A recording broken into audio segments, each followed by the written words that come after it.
Dean's dream was he was basically going to be dreaming an 80s horror movie, that he was going to wake up and the film stock was going to kind of be 80s, and the original version, like this girl in leg warmers was going to run up and be like, oh my God, and then help me, and then, you know, Jason was going to come out and he was going to have the machete and the hockey mask and the whole thing. And we found out, I think about 3 days before shooting, that the movie studio that shall remain nameless thought they had the rights to the character, and it turns out they didn't. And they called and they said, sorry, we don't have the rights after all. And we said, we're 3 days away from shooting. Like, we've made our Jason. Like, it's perfect. We made this perfect facsimile. I made everyone watch Friday the 13th Part 4. And, you know, and they're like, sorry. And they kind of shrug. And we're like, we don't even know what to do.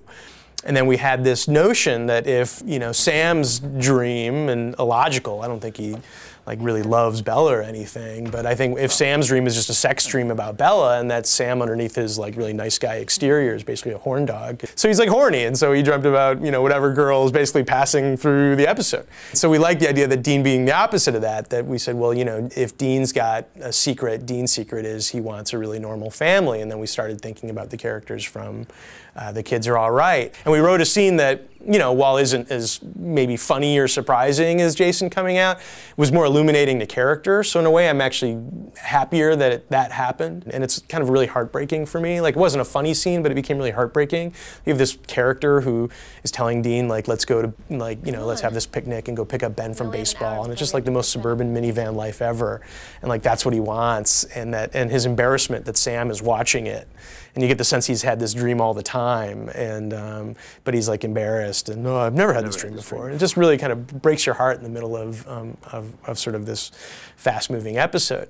And then, you know, as a second part, you know, we have this big scene where Dean confronts himself. This was like the big episode for us, that where like Dean has this really big turning point, where he basically learns a little self-esteem. I mean, if we had an arc for Dean this season, it would be, you know, Dean begins the season with such a really crappy view of his own self-worth, and that he ends the season with more self-respect, like he's really matured that way. And we spoke a lot about, well, where did this begin, and where did this come from Dean? And the answer was, it came from his dad. I mean, it's his dad that is the reason he was the way he was. And so in the initial conception, we said, this is the episode we bring back Jeffrey Dean Morgan. And he comes into a room, and waiting there is Dad. And Dad starts like browbeating him. And that was our first version. But we checked, and Jeffrey was unavailable because he was filming Watchmen, and he's a definitely busy guy, and so we couldn't have him. So we're like, okay, so then what do we do? And then we realized that the way to do it was the junkyard scene from Superman 3, where it's like Dean on Dean.